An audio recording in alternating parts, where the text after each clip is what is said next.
Hello viewers, welcome to my channel Electrical Tutorial. So after watching the video, if you think that my videos are helpful to you, then kindly subscribe my channel and press the bell icon so that you will get notified when I upload a new video in my channel. Also like and share my video. Okay.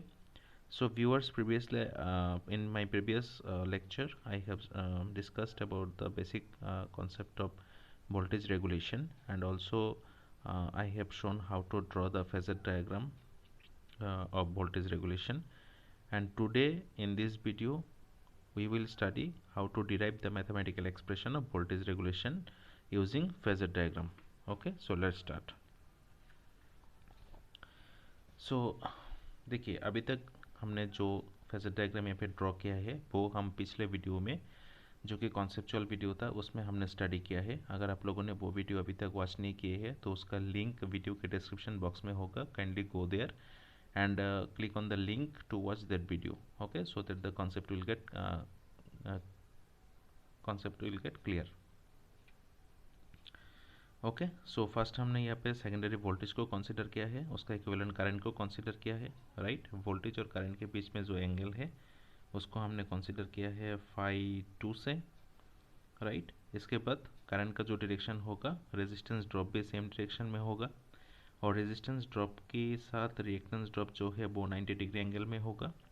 Okay, और यहाँ पे जो resistance drop और reactance drop होगा उसका summation होगा impedance drop.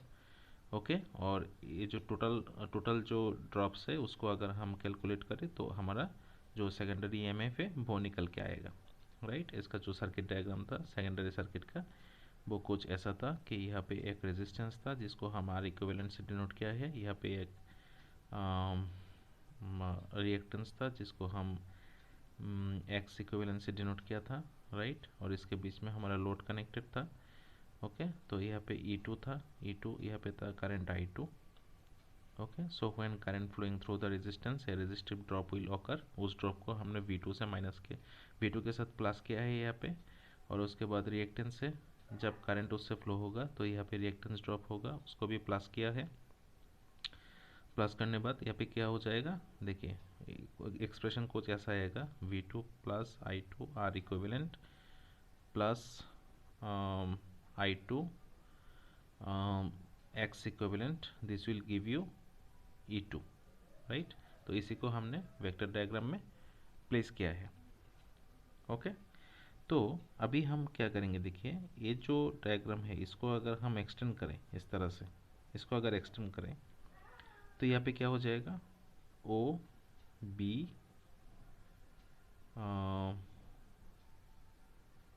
सी D, right. इस तरह से कुछ एक ट्राइंगल बन जाएगा, राइट। इस तरह से एक ट्राइंगल बन जाएगा। तो देखिए यहाँ पे हमने क्या किया है, यहाँ पे जो इम्पीडेंस का जो ट्राइंगल है इसको अगर हम लिखे फाई सफिक्स ई, इस एंगल को, राइट, तो यहाँ पे जो एंगल हो जाएगा, यहाँ पे जो एंगल हो जाएगा वो क्या होगा, वो एंगल हो जाएगा phi E minus phi two, right, phi two हो जाएगा। अभी देखिए अगर हम जो ट्राइंगल है हमारा ओ पी सी, इसको अगर हम ले लें तो ये क्या, कौन सा ट्राइंगल हो गया, राइट एंगल ट्राइंगल हो गया, राइट। तो इस ट्राइंगल में हम लोग लिख सकते हैं कि जो ओ बी स्क्वायर होगा वो क्या हो जाएगा, B C square plus D C square, right. इसके बाद इसको अगर हम लिखें कि O B square equal to B C को हम स्प्लिट करके लिख सकते हैं B D plus, sorry O हो जाएगा ओ सी स्क्वायर। अच्छा, बी सी जो होगा, बी सी को हम स्प्लिट करके किस तरह से लिख सकते हैं, B D plus D C whole square plus O C square, right. इसके बाद देखिए जो ओ बी है, ओ बी मतलब क्या है, ओ बी मतलब है ई टू, राइट। तो यहाँ पे हो जाएगा हमारा E two square equal to B D, B D मतलब क्या हो गया, V two plus D C जो है, ओके। उसको समझने के लिए यहाँ पे कॉन्सेप्ट को समझे। यहाँ पे हमारा एक कंपोनेंट है I two Z E, right. तो इस कंपोनेंट को हम लेते हैं I two Z E, right. इसके साथ अगर हम यहाँ पे एक एक्स एक्सिस में एक एंगल को कंसीडर करें, वाई एक्सिस में एक एंगल को कंसीडर करें, राइट, और यहाँ पे जो एंगल है, यहाँ पे जो एंगल है, एंगल क्या हो गया, phi E minus phi two. तो जो एक्स एक्सिस वाला जो कंपोनेंट होगा इसको हम लिख सकते हैं I two Z E into cos component, right, phi E minus phi two. और जो वाई एक्सिस में कंपोनेंट है उसको हम लिख सकते हैं I two Z E into cos, sorry sine हो जाएगा, साइन कंपोनेंट हो जाएगा sine phi E minus phi two, right. So इसी तरह से एक कंपोनेंट को हम दो दो साइन और कॉस कंपोनेंट में डिवाइड करके लिख सकते हैं। तो यहाँ पे जो डीसी होगा, डीसी कौन सा कंपोनेंट होगा, आई टू जेड ई की रेस्पेक्ट में वो होगा एक्स एक्सिस का कंपोनेंट। तो उसको हम कैसे लिख सकते हैं, उसको हम लिखेंगे I two Z equivalent, okay, into cos of phi E minus phi two, right, phi E minus phi two plus जो ओ सी होगा, राइट। तो ओ सी क्या होगा, देखिए यहाँ पे जो आई टू जेड ई है इसका एक्स एक्सिस वाला कंपोनेंट अभी हमने लिखा है, तो वाई एक्सिस कौन सा होगा, वाई एक्सिस। यहाँ पे अगर हम एक एक्सिस को ड्रॉ करें तो ये हो जाएगा हमारा वाई एक्सिस वाला कंपोनेंट। वाई एक्सिस वाला कंपोनेंट हम क्या लिख सकते हैं, I two Z E into sine phi minus phi two, right. तो देखिए यहाँ पे जो परपेंडिकुलर जो कंपोनेंट है वो इक्वल हो गया हमारा ओ सी का, वो ओ सी का इक्वल हो गया, right. So that means O C की जगह पे हम लोग लिख सकते हैं I two Z E into sine phi E minus phi two, right, whole square, okay. इस तरह से हम लिख सकते हैं। इसके बाद क्या होगा, देखिए यहाँ पे जो कॉस कंपोनेंट है वो आता है एक्टिव कंपोनेंट के अंदर में, और जो साइन कंपोनेंट है वो आ जाता है रिएक्टिव कंपोनेंट के अंदर में, ओके। तो हम लोग यहाँ पे एज्यूम कर सकते हैं कि जो रिएक्टिव कंपोनेंट है I two Z E into sine phi E minus phi two, इसका जो स्क्वायर होगा वो वेरी लेस देन होगा ई टू। इसके बाद हम इसको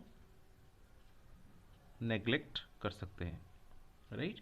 अगर हम इसको नेग्लेक्ट करें तो हमारा जो एक्सप्रेशन निकल के आएगा वो होगा E two equal to V two plus I two into Z E into cos phi E minus phi to.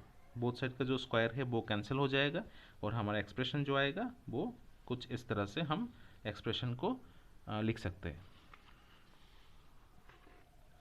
इसके बाद देखिए क्या होगा, यहाँ पे हम लोग E two minus V two करें तो यहाँ पे आ जाएगा I two into Z equivalent into cos phi E minus phi two, right, phi E minus phi two, okay.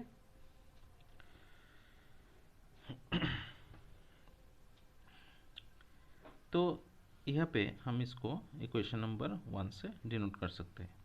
तो यहाँ पे हम लोग लिख सकते हैं वोल्टेज रेगुलेशन क्या है, हमारा no load voltage minus full load voltage by full load voltage. ये हो गया हमारा वोल्टेज रेगुलेशन का जो एक्सप्रेशन हो गया। तो इक्वेशन नंबर 1 से अगर E two minus V two का वैल्यू हम यहाँ पे पुट करें तो आ जाएगा I two into Z equivalent into cos phi E minus phi two by V two. तो ये हो गया हमारा वोल्टेज रेगुलेशन का एक्सप्रेशन, ओके। तो यहाँ पे जो वोल्टेज रेगुलेशन का एक्सप्रेशन है उसको हम थोड़ा सिंप्लीफाई करके भी लिख सकते हैं, राइट। तो उसको किस तरह से सिंप्लीफाई करें इसको अभी स्टडी करेंगे कि किस तरह से हम इसको सिंप्लीफाई करके लिख सकते हैं। तो यहाँ पे देखिए हमारा जो न्यूमरेटर यहाँ पे आया है वोल्टेज रेगुलेशन का I two into Z equivalent cos phi minus phi two, इसको हम यहाँ पे कंसिडर करते हैं, right. I two Z E into cos phi E minus phi two, right, यहाँ पे हमने कंसिडर किया है। और यहाँ पे जो माइनस साइन है, माइनस साइन है किस लिए, क्योंकि यहाँ पे जो करंट जो है वो वोल्टेज से लेगिंग कंडीशन में है, क्योंकि ये इंडक्टिव सर्किट है तो वोल्टेज से लेग कर रहे हैं। अगर कैपेसिटिव सर्किट होता और लीड करता तो यहाँ पे पॉजिटिव साइन आ जाता, राइट, यहाँ पे पॉजिटिव साइन आ जाता। तो ये जो टर्म है इस टर्म को हम थोड़ा सिंप्लीफाई करके लिखेंगे तो वोल्टेज रेगुलेशन का जो एक्सप्रेशन हो गया इसको हम इक्वेशन नंबर 2 दे देते हैं, इसको हम थोड़ा सिंपल करके लिख सकते हैं। तो let's study how to simplify this expression, okay. इसके बाद इस एक्सप्रेशन का सिंप्लीफाइड फॉर्म को हम यहाँ पे पुट करेंगे और वोल्टेज रेगुलेशन का मॉडिफाइड फॉर्म को यहाँ पे लिखेंगे। तो इसको अभी साइड में रखते हैं और इसको कैसे सॉल्व करें वो स्टडी करते हैं।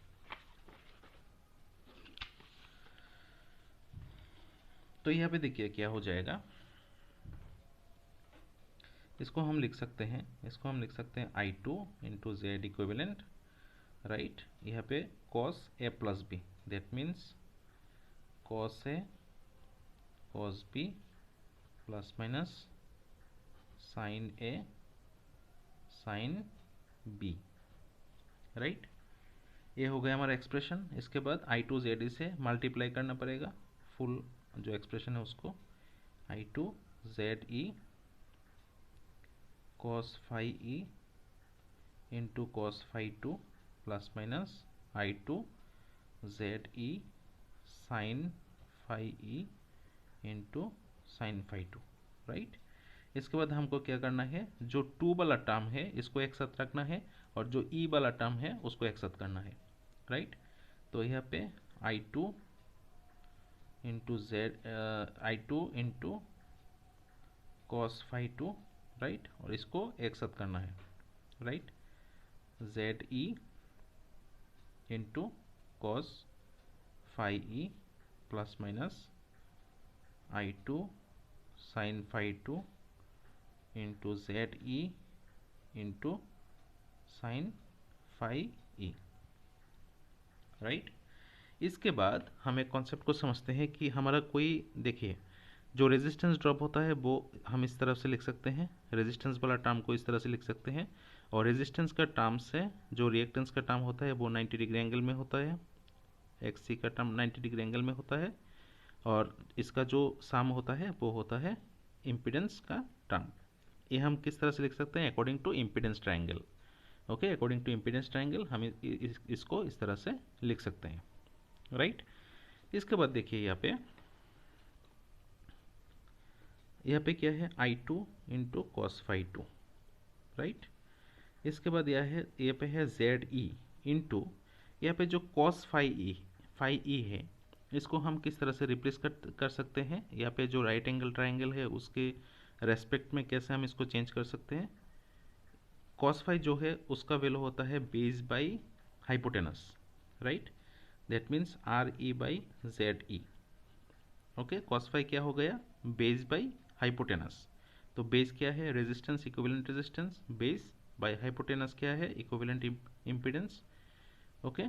प्लस माइनस यहाँ पे लिखते हैं I two into sine phi two, okay, Z equivalent into sine phi मतलब क्या हो जाएगा, साइन फाई मतलब हो जाएगा perpendicular by hypotenuse, okay. So perpendicular by hypotenuse, इसको अगर सॉल्व करें तो आ जाएगा I two into R equivalent into cos phi two plus minus I two into X equivalent into sine phi two, right. तो ये हो गया हमारा simplified form of that numerator. यहाँ पे जो इक्विवेलेंट है वो है सेकेंडरी साइड का इक्विवेलेंट रेजिस्टेंस और सेकेंडरी साइड का इक्विवेलेंट रिएक्टेंस, ओके। तो अभी हम क्या करेंगे, पहले वाला जो एक्सप्रेशन हमने डिराइव किया था उसमें इस वैल्यू को अभी पुट करेंगे, राइट, पुट करेंगे इसको। तो यहाँ पे क्या था, voltage regulation equal to, denominator में क्या था V2 और न्यूमरेटर में हमारा यहाँ पे जो वैल्यू है, ये वैल्यू किससे आया था, इस वाला एक्सप्रेशन से आया था, I two Z E cos phi E plus minus phi two, I two Z E cos phi E plus minus phi two. तो इसको हम रिप्लेस करके लिख सकते हैं I two R equivalent double dash into cos phi two plus minus I two X equivalent double dash into sine phi two, okay. इसको हमने replace करके लिख दिया है क्योंकि ये इसी एक्सप्रेशन से हमने डिराइव किया है ना, इस एक्सप्रेशन को सॉल्व करके हमने इसको आइडेंटिफाई किया है, तो हम यहाँ पे इसको रिप्लेस कर सकते हैं। तो ये हो गया हमारा final expression of voltage regulation. So I hope all of you have understand the steps to derive the mathematical expression of voltage regulation. Still you have any queries, you can ask in comment section, and if you understand it clearly, then please like my video and share the video. Thank you for watching.